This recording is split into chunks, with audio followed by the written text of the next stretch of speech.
Hi everyone. Right, this is just a quick follow-up video from the Ribble CGR ALE review video I did earlier on, and also the ride I did, which was basically a sort of a montage of a ride I did up on Bodmin Moor, a gravel ride.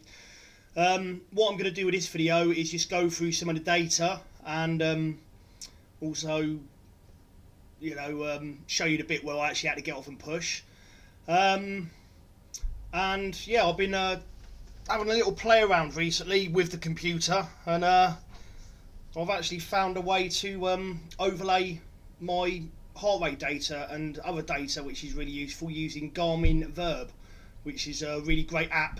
I might even do a separate video on how to use it. Actually, it's a really great bit of kit. I actually thought it only worked with a GoPro, and seeing as this wasn't actually filmed with a GoPro, I was like, but no, it works with any. It even works with my Wahoo Elemnt Bolt. So you basically just upload the GPX file, and you have to synchronize the data and stuff. But yeah, I think I've got it pretty spot on for this bit. Anyway, I'll crack on. Yeah, what I wanted to do really with this this little section here was sort of go through the ride, and let's kind of fast forward it a little bit to so we got this little sort of downhill section here where I sort of get up to sort of a reasonable speed. Now it's worth noting that whilst I'm on this ride, I've kept the bike in full power mode for the whole time. I could have actually been fine not using the power at all, really. I just wanted to sort of see how it goes, and it certainly gives you a good boost for acceleration.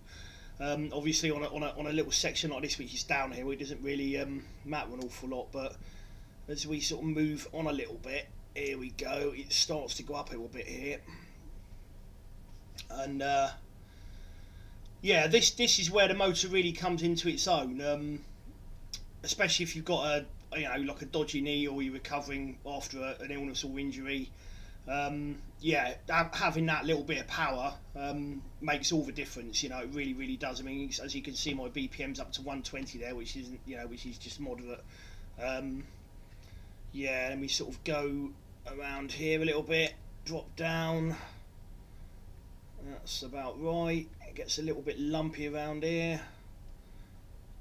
There we go. That's it. We're still going downhill here, and then we start going uphill again here. So yeah, I think this gets up to about 6, 7 or 8% maybe. But yeah, this is where the the X35 eBike motion motor really comes into its own.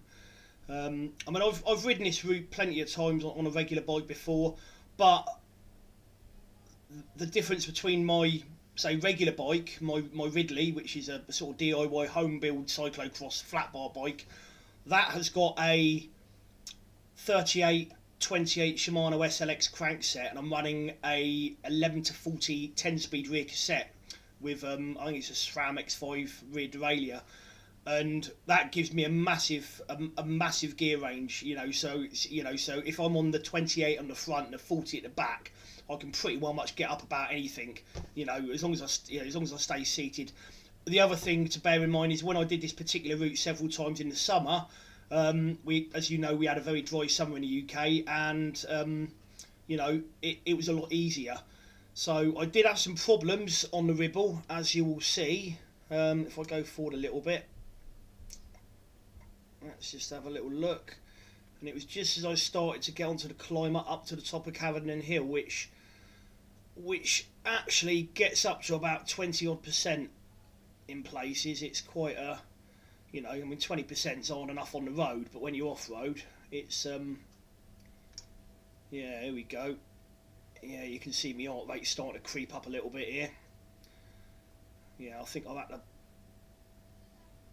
put a foot down here somewhere. So I'm using SPD clip pedals as well, so yeah, as you can see, it's quite rocky in this little bit here. There we go, foot down moment, and we'll go forward a bit. I think I'm back on it again here. I've stopped again. There we go. But yeah, it's actually a really good bike. It's a capable bike off road. It kind of reminds me of I think I replied to a comment in one of my other videos. It reminds me of an old sort of, the way it handles, it kind of reminds me of an old sort of 80s, 90s rigid steel frame mountain bike. You know, sort of got that feel about it. You know, it's got nice relaxed geometry, nice slack head angle. But it's one of those bikes. If you're used to riding bikes with suspension, you've got to kind of remember that actually, you know, the big tyres in your arms become the suspension. So you've got to kind of, you know, you've got to remember to keep your sort of elbow joints nice and loose and your wrists nice and loose. You know, if you go around riding like that, it's gonna bloody hurt, like, you know what I mean. But yeah, as you can see, my heart rate's getting up to the 140s now.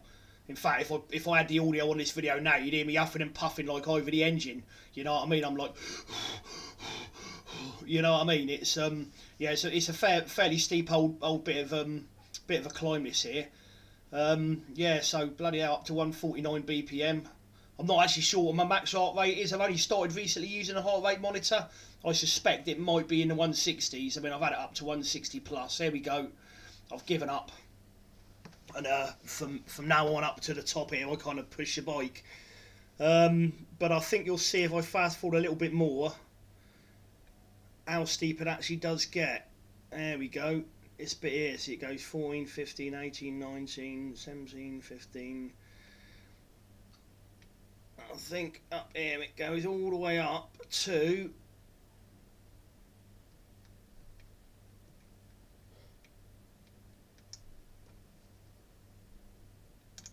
23%, which even on tarmac is. I mean, I've ridden plenty of 25% climbs on a regular road bike, and it's never easy.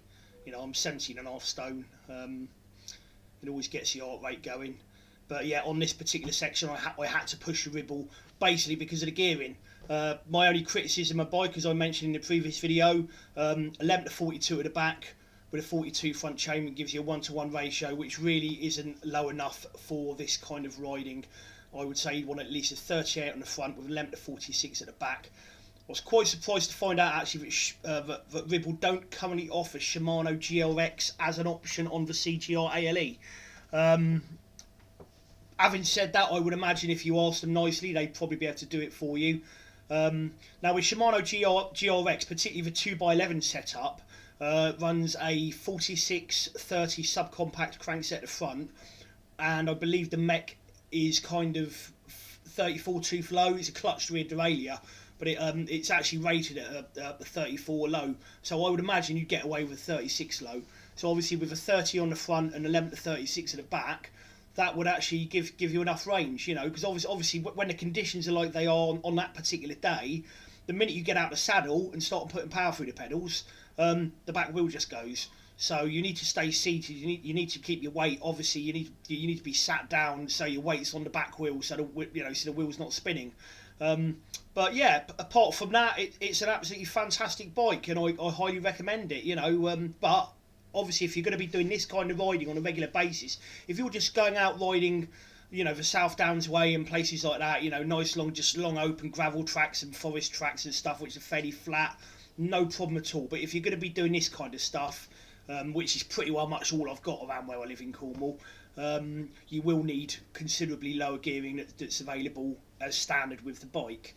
But yeah, I hope you find this video useful. I am going to be doing more videos, and very soon I do have the Ribble Endurance SLE here, the old Tegra version. I am going to be, when the weather settles down a bit, it's been bloody awful last few days, I'm going to be doing a comparison on a local route. It's a relatively short route. It's about 13 miles, 20 kilometres or thereabouts, about 1200 feet of elevation. I've already done the ride on my regular bike.